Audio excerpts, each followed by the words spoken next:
Welcome साथियों, आपका हार्दिक स्वागत है। यदि आप इस चैनल से पहली बार जुड़े हैं तो इसे सब्सक्राइब ज़रूर करें। साथियों, अंकेक्षण बीकॉम के साथ ही यूजीसी नेट सेट और असिस्टेंट प्रोफेसर के एग्ज़ाम के सिलेबस में भी शामिल है। ऐसे में बीकॉम कोर्स के दौरान ही अच्छे से नोट्स बनाकर तैयारी करेंगे तो फ्यूचर के एग्ज़ाम में भी इससे बेहतर लाभ ले सकते हैं। तो साथियों, आज का हमारा टॉपिक है प्रमाणन वाउचिंग। देखते हैं प्रमाणन के बारे में। प्रमाणन से तात्पर्य खातों में की गई प्रविष्टियों की जांच है, जिसके द्वारा अंकेक्षक इस बात की पुष्टि करता है कि समस्त लेखे तथ्यों एवं साक्ष्यों पर आधारित है। जो समस्त लेखे हैं वो तथ्य और साक्ष्य पर आधारित हैं। अंकेक्षक इस बात की पुष्टि करता है एवं वे पूर्ण रूप से अधिकृत हैं और उनका उचित लेखा किया गया है, तो इन सब बातों की पुष्टि करता है। तो यहाँ देखते हैं, जब अंकेक्षक खातों की शुद्धता, सत्यता तथा पूर्णता के संबंध में अपनी रिपोर्ट देता है तो उसे यह देखना होता है कि हिसाब किताब की पुस्तकों में किया हुआ आरंभिक लेखा सत्य है, उचित प्रमाणकों से अधिकृत है और इसके पीछे कोई छल कपट नहीं है। यही प्रमाणन कहलाता है, यही वाउचिंग कहलाता है। तो ये इससे रिलेटेड कुछ परिभाषाएं हैं। जैसे बॉटली बाय ने कहा है, प्रमाणन को लेखों की सत्यता जांचना। लेखों की सत्यता जांचना प्रमाणन के बारे में परिभाषित किया है। बोस के द्वारा जो परिभाषा लिखा है वो है लेखों की शुद्धता एवं अधिकार का सत्यापन करना। इसी प्रकार मौज ने लिखा है प्रपत्रों और सबूतों की जांच। डी पौला लिखते हैं अंकेक्षण की आत्मा बताते हैं, प्रमाणन को अंकेक्षण की आत्मा बताते हैं। उसी प्रकार आर्मिटेज बनाम ब्रेवर एंड नॉट के द्वारा अंकेक्षण की रीढ़ की हड्डी प्रमाणन को कहा गया है। निश्चित ही ये प्रमाणन की भूमिका है अंकेक्षण में। सबसे बड़ा रोल वाउचिंग का होता है। जो हमने पिछले वीडियो में देखा है अंकेक्षण की विधि प्रक्रिया, उसमें जो नैतिक जांच, जो भी हम जांच करेंगे उसमें प्रमाणन का रोल रहेगा, ये भी उसकी विधि प्रक्रिया में शामिल है। इसके बाद हम आगे बढ़ते हैं। प्रमाणक प्रमाणक क्या चीज़ है? जैसे कि प्रमाणन का उपयोग करेंगे तो प्रमाणकों की ही जांच करेंगे, जो वाउचर हैं उसकी ही जांच करेंगे। तो प्रमाणक क्या है? प्रमाणक एक प्रलेखी साक्ष्य है जिसके द्वारा लेखा पुस्तकों में की गई प्रविष्टियों की सत्यता ज्ञात की जा सके। रसीद हो गया, बीजक, प्रसंविदा, मानपत्र, पुस्तक या पुस्तिका, बिल, आदेश की प्रतिलिपि, पत्र प्रपत्र या अन्य कोई भी लिखित प्रमाण जो किसी लेन देन की पुष्टि करता है, प्रमाणक कहलाते हैं। ऐसे जितने भी लिखित प्रमाण हैं जो लेन देन के, व्यापारिक लेन देन की पुष्टि करते हैं, प्रमाणक कहलाते हैं। प्रमाणक दो प्रकार से होंगे, जिससे कि मूल प्रमाणक असली या वास्तविक लिखित सबूत मूल प्रमाणक होता है। जो ओरिजिनल डॉक्यूमेंट है वो मूल प्रमाणक कहलाता है। जैसे क्रय के भुगतान के लिए बीजक प्रमाणक होता है, उसी प्रकार अब देखते हैं गौण या द्वितीय प्रमाणक। मूल प्रमाणक के अलावा गौण प्रमाणक या द्वितीय प्रमाणक होगा। जब किसी प्रविष्टि के लिए मौलिक सबूत प्राप्त नहीं होता तो मूल प्रमाणकों की प्रतिलिपियां दी जाती है अथवा कोई अन्य सहायक पत्र पेश किया जाता है जिससे अंकेक्षक की शंका का समाधान हो सके। ऐसा प्रमाणक गौण प्रमाणक कहा जाता है। तो ये वाउचर क्या चीज़ है इसके बारे में है। इसके बाद हम देखेंगे कि प्रमाणन, जैसे हम रोकड़ बही का करेंगे, ऑडिट करेंगे, रोकड़ बही का अंकेक्षण या रोकड़ बही का को प्रमाणन भी बोल सकते हैं। व्यापारिक संस्था की जो है अत्यंत महत्वपूर्ण पुस्तक होती है रोकड़ बही। जो है कैश बुक का अगर हम ऑडिट कर रहे हैं तो ये व्यापारिक संस्था का अत्यंत महत्वपूर्ण पुस्तक होता है। रोकड़ बही अंकेक्षण के कुछ मुख्य उद्देश्य हैं।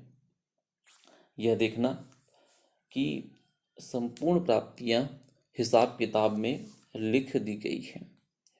जब संपूर्ण प्राप्तियां हिसाब किताब में लिख दी गई है, उसके बाद यह निश्चित करना कि कोई भी अनुचित या झूठा भुगतान नहीं किया गया है।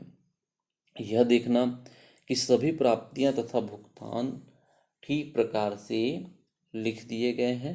बैंक में रोकड़ और हस्तस्थ रोकड़ जो है कैश इन हैंड है, इसकी राशि की सत्यता प्रमाणित है। ये 3-4 जो चीज़ है, 4 पॉइंट है रोकड़ बही के प्रमाणन के संबंध में, रोकड़ बही के ऑडिट के संबंध में हमको देखना होता है।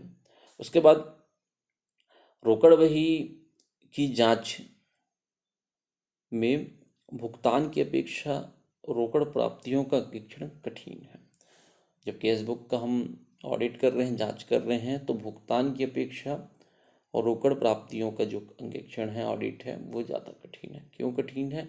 प्राप्तियों के लिए प्रमाण पत्र स्वयं संस्था द्वारा तैयार करती संस्था, और इनकी दी रसीदों की प्रतिलिपियों के आधार पर रोकड़ बही में लेखा किया जाता है।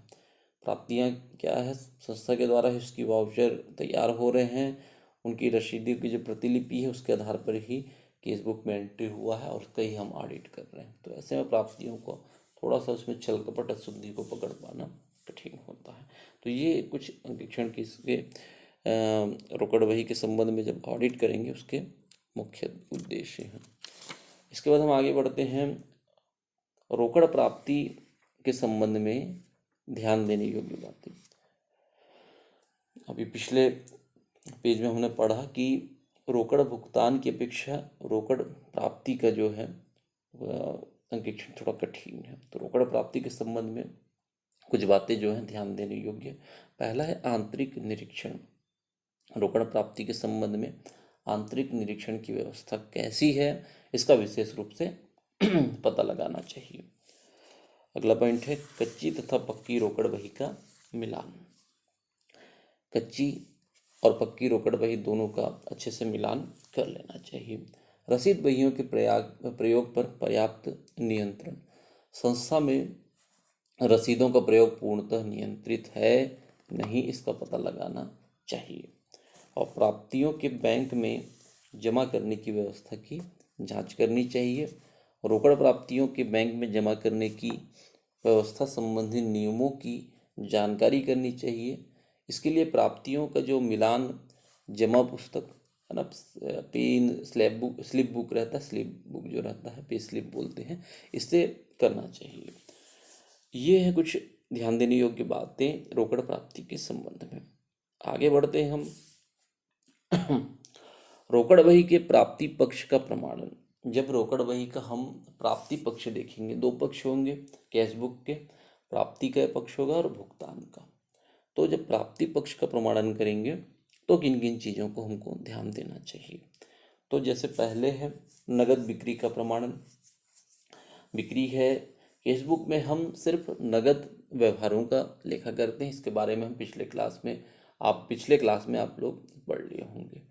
कैश बुक में सिर्फ नगद व्यवहारों का लेखा करते हैं। तो प्राप्ति पक्ष में देखेंगे बिक्री किए हैं, उधार बिक्री का तो लेखा होगा नहीं, तो नगद बिक्री का लेखा होगा, उसके संबंध में प्रमाणन करेंगे। उसका क्या वाउचर है इसको देखेंगे।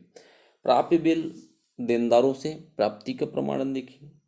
ब्याज और लाभांश का प्रमाणन, विनियोगों की बिक्री का प्रमाणन, क्रिया क्रय प्रसंविदों का प्रमाणन, प्राप्त किराया कमीशन का प्रमाणन, एजेंटों से प्राप्ति का प्रमाणन, स्थायी संपत्तियों की बिक्री का प्रमाणन, बीमा से प्राप्त रकम का प्रमाणन। इसके अलावा और भी कुछ पॉइंट आपकी पुस्तक या गाइड में शामिल होंगे, उसको भी ऐड कर लीजिएगा। ये कुछ पॉइंट है आपको याद रखने चाहिए। परीक्षा में इससे संबंधित प्रश्न, रोकड़ बही के प्रमाणन या अंकेक्षण से संबंधित प्रश्न पूछे जाते हैं, तो उसके आपको सुविधा रहेगी। इसके बाद देखते हैं रोकड़ बही के भुगतान पक्ष का प्रमाणन में क्या क्या है। नगद भुगतान एवं नगद क्रय का प्रमाणन, लेनदारों के भुगतान एवं देय बिल का प्रमाणन, भूमि भवन प्लांट मशीनरी विनियोग खरीद का प्रमाणन, वेतन एवं मजदूरी का प्रमाणन, अंकेक्षक को पारिश्रमिक का प्रमाणन, विज्ञापन व्यय, संचालकों की फीस का प्रमाणन, ऋण पर ब्याज, करों के भुगतान का प्रमाणन, कमीशन, बैंक व्यय, बीमा का प्रमाणन। इसके अलावा और भी कुछ पॉइंट आपकी पुस्तक और गाइड में हो सकते हैं, उसे आप शामिल कर लीजिएगा। तो ये है केस बुक के जो प्रमाणन है, उसकी वाउचिंग करेंगे, उसके ऑडिट करेंगे, उसके संबंध में क्या क्या हम लोग देखेंगे। तो इस प्रकार प्रमाणन से आशय खातों में जो प्रविष्टियां की गई हैं उसकी जांच करना है, उसके जो समस्त लेखे हैं तथ्य पर और साक्ष्य पर आधारित हैं, पूर्ण रूप से अधिकृत है और उचित लेखा किया गया है, इसकी जांच करेंगे और अंकेक्षक द्वारा इसकी पुष्टि की जाती है। इसको प्रमाणन कहते हैं। तो इसे एक बार और अच्छे से आप अपनी पुस्तक के आधार पर और देख लेंगे।